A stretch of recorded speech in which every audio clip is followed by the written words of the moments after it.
Justru diskriminasi itu ada di Indonesia. Jadi kalau gara-gara perjuangan melawan diskriminasi boleh seperti Hamas, ya kita juga boleh dong, karena kita kan merasa didiskriminasi. Begitu juga Papua. Kita angkat senjata ya Pak. Nah, jadinya begitu kan, kalau pembenarannya kan. Kalau pembenarannya Lalu yang tadi gara-gara itu ya kita angkat senjata Pak. Iya, Indonesia Timur merdeka. Indonesia Timur merdeka. Indonesia nggak bisa beli beras kan, karena duitnya dikorupsi sama Menteri Pertanian. Sama Menteri Pertanian. Sekarang beras lagi mahal. Menteri Pertanian punya senjata loh Pak. Ada 12 Ya, pucuk senjata. Menteri Pertanian rasa mafia katanya. Ya. Lalu yang berikutnya, memang poin pentingnya adalah bahwa ini Benyamin Netanyahu yang ngomong, Perdana Menteri. Simple kalau mau damai, katanya. Bahwa orang Palestina lah, atau negara tetangga Arab, atau Muslim lebih tepat ya, mau nggak menerima Israel sebagai sebuah negara tetangga mereka? Mengapa terjadi sekarang? Jadi yang tadi saya anggap salah tuh, yang analisa dari Indonesia yang Pastor Paul katakan. Ya. Yang benar adalah Israel sekarang lebih dekat dengan Arab Saudi. Betul. Untuk bersama-sama. Ya, namanya. Nah, gitu. Jadi Abdul Muttalib. Nah, Abdul Muttalib. Ya. Nah, itu untuk ngibulin rakyat Indonesia. Iya, betul. Ya. Jadi kita kasih tahu nih rakyat Indonesia, Arab Saudi Muslim Sunni sudah mendekati Israel, sudah siap-siap nih. Nanti Israel yang nyerang Iran. Nah, gitu. Karena Israel juga punya interest. Jadi bayangkan apa yang ada di kepala Hamas, ada di kepala Ayatollah. Yaitu membumi hanguskan Israel dengan bom atom. Sebelum reaktor nuklirnya Iran itu jadi, sehingga bisa memperkaya unsur radioaktif dan jadi bom nuklir, ya, makanya mau diserang dulu. Di situ persamaannya. Sementara Saudi memang dari dulu sama Muslim Syiah, Iran memang berkelahi terus.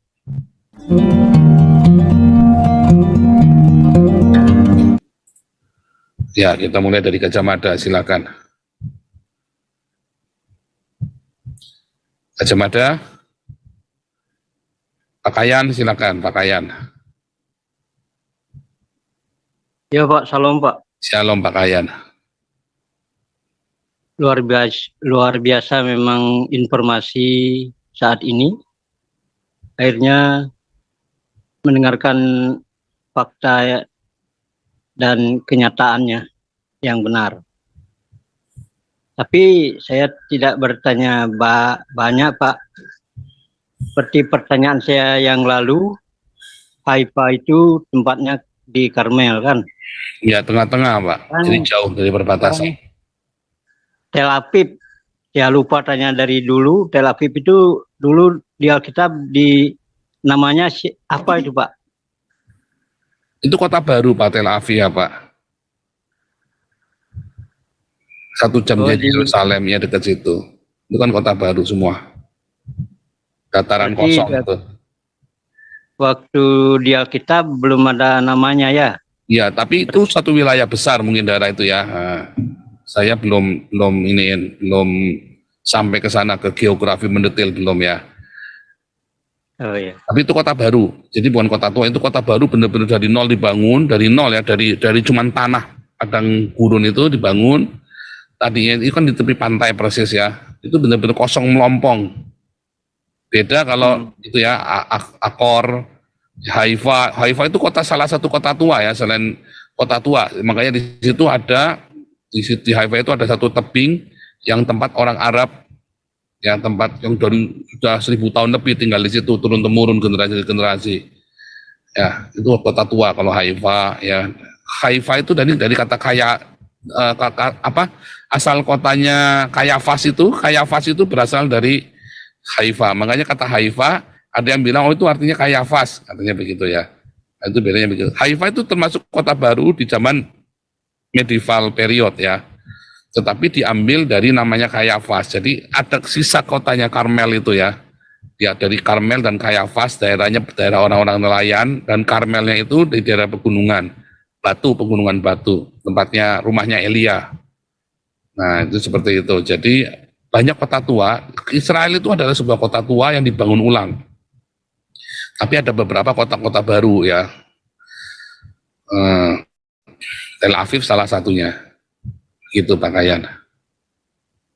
Ya Pak, Oke. berarti dekat Yerusalem. 1 jam, Tel Aviv itu 1 jam dari Yerusalem. Oh ya. Masih 1 jam dari Yerusalem. Kalau Bethlehem, tempat lahirnya Tuhan Yesus, ya tempat lahirnya Yesus itu kurang lebih hanya 20 menit, 10 menit malah ya dari Yerusalem ya. Karena hanya 9 km jaraknya. Ya, Ya, Frans, Pak. ya, Frans Lisi. Oh, tadi Gajah Mada dulu ya. Ya, Frans dulu deh tadi Pak ya. Frans Lisi lalu Gajah Mada. Silakan Frans Lisi. Ya, salam Pak Pastor. Ya. Kalau dilihat dari serangannya ini diserang di saat hari Sabat ya. Iya, itu malah di hari Simchat Torah. Ya, diserangnya saat Simchat Torah, yaitu hari mereka memulai pembacaan Torah setahun, weekly Torah itu kan. Iya, berarti Itu hari kudusnya mereka, dan orang-orang Hamas ini kalau nyerang mesti saat hari Sabatnya mereka, hari ininya orang Israel, karena mereka paling lengah kan di hari Sabat kan, baik itu Simchat Torah maupun saat Sabat Pesah maupun libur Sabat itu ya, Sabat maksudnya Pesah, Savot sama ini kan Sabat, Pesah, Savot sama Sukot ya kan.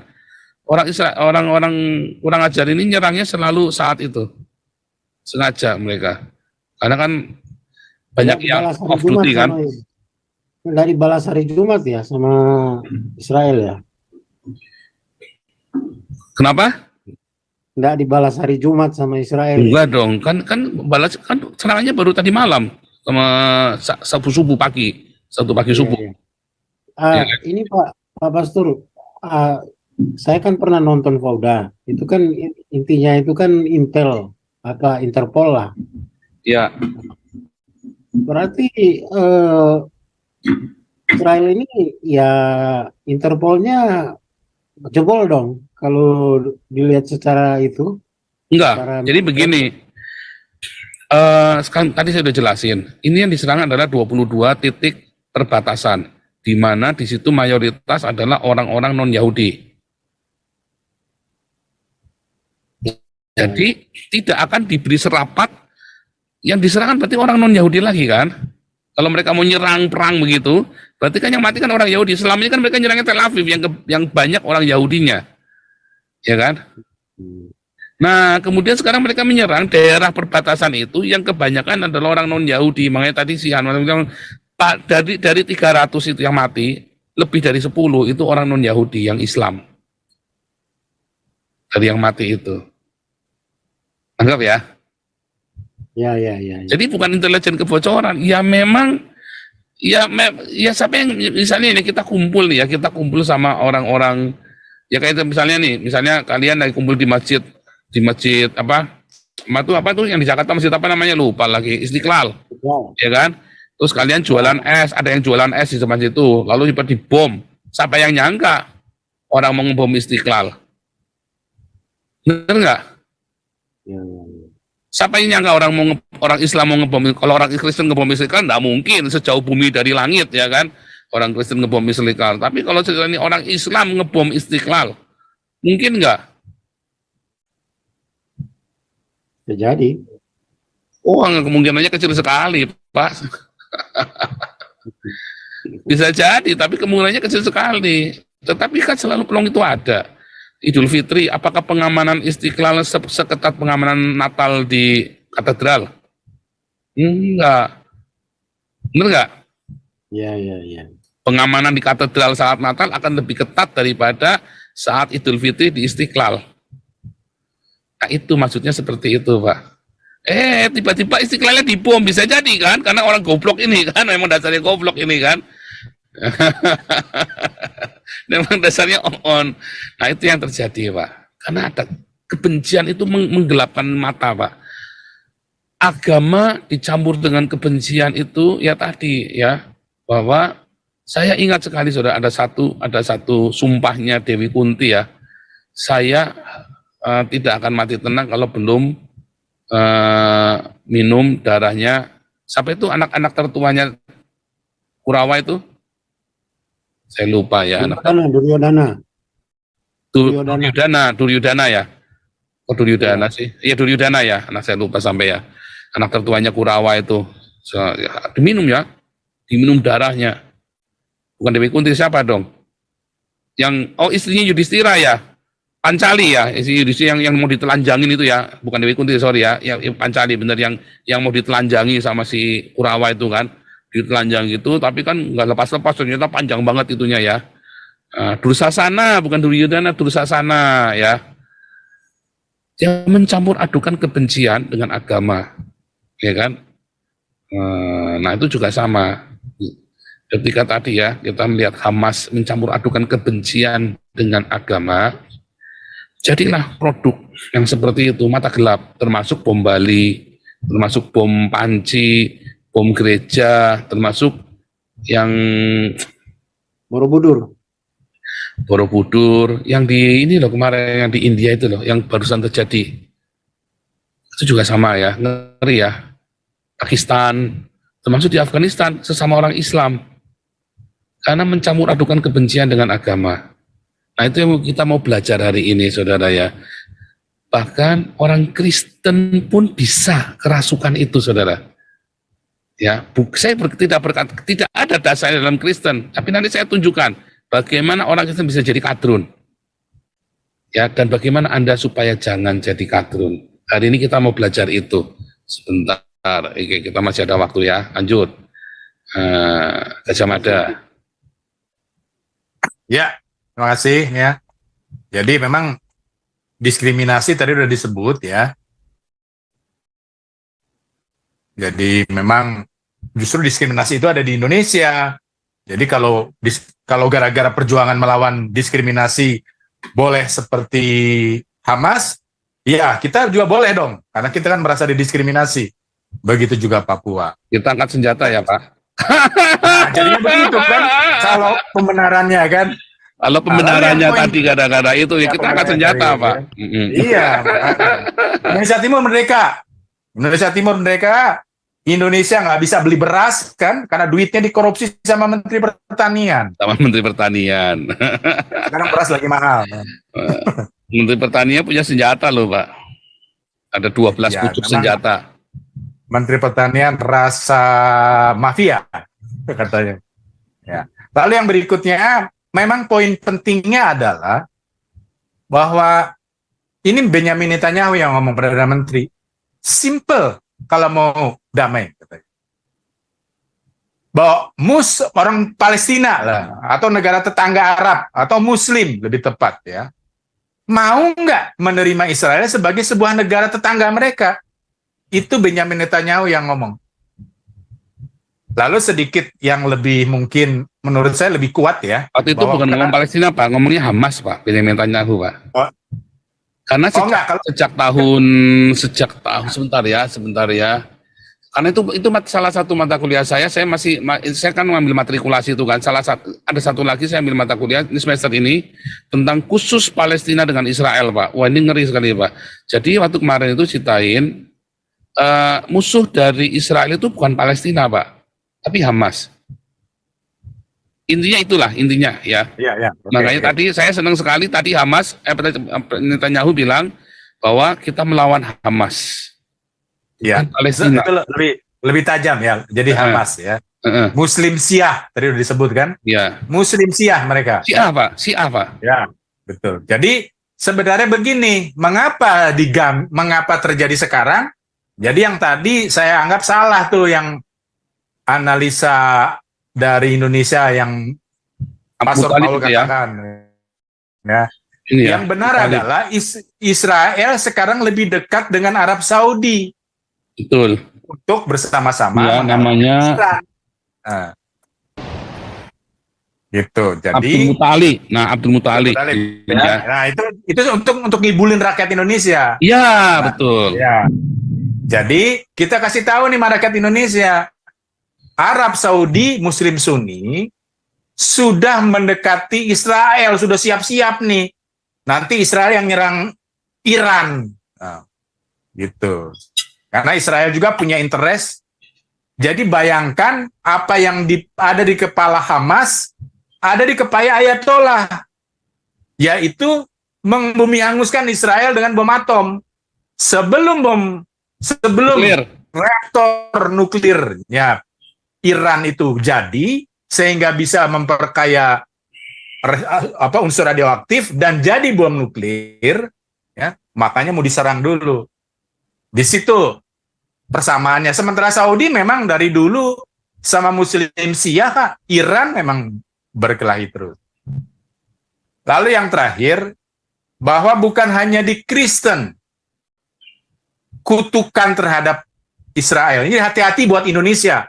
Hati-hati terhadap Menlunya Jokowi, ya, atau partai PDIP.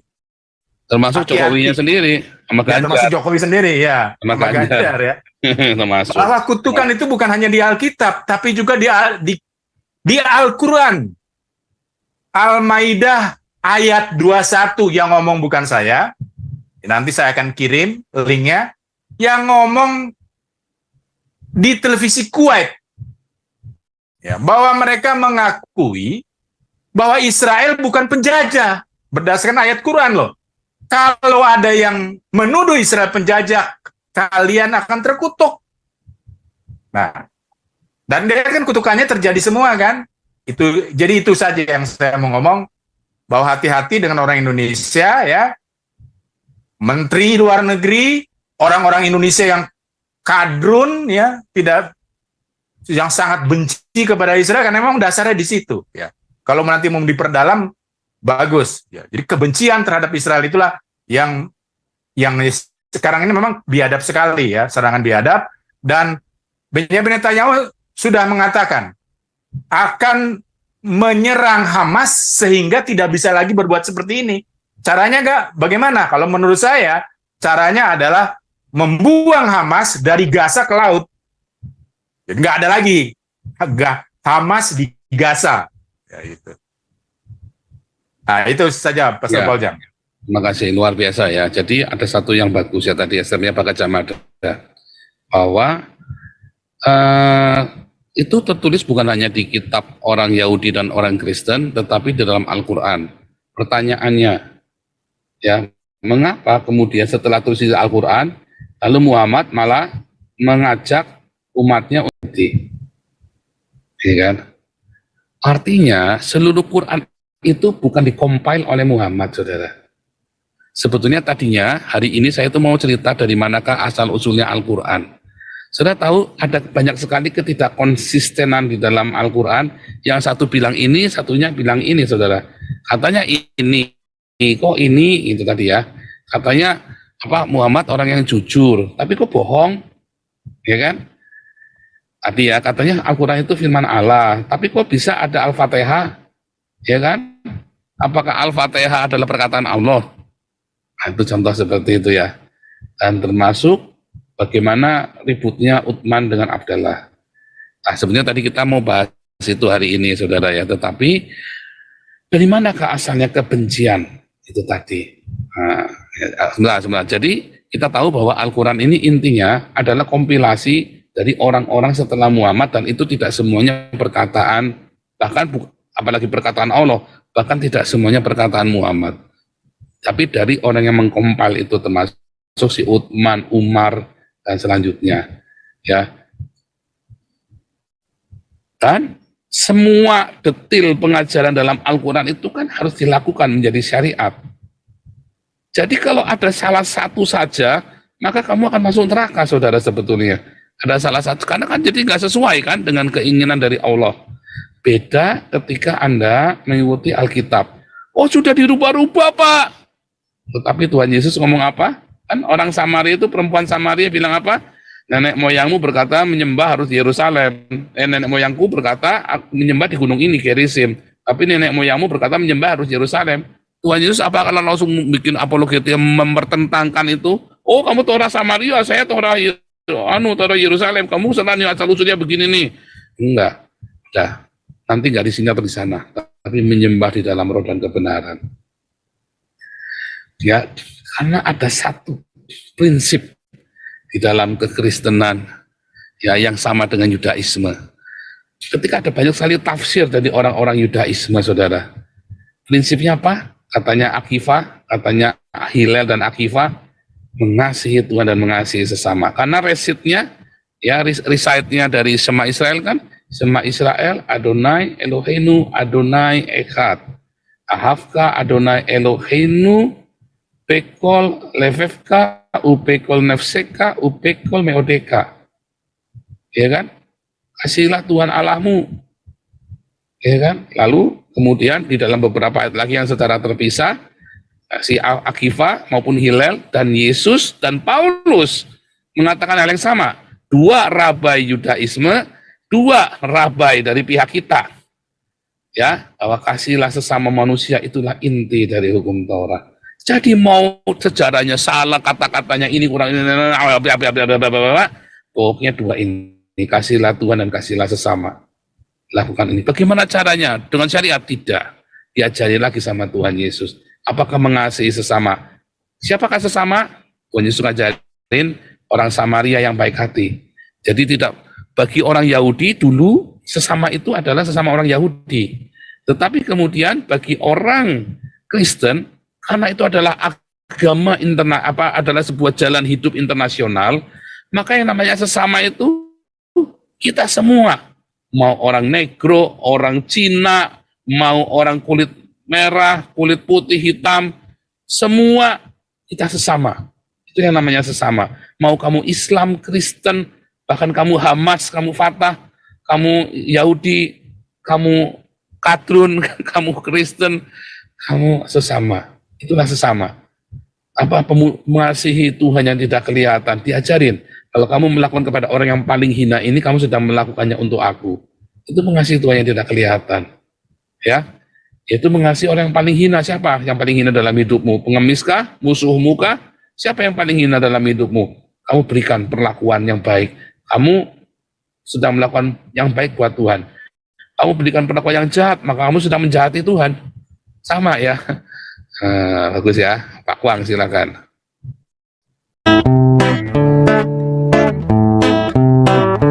Kau bilang kau menang debat, lawan domba yang sesat. Kau bilang banyak yang tobat.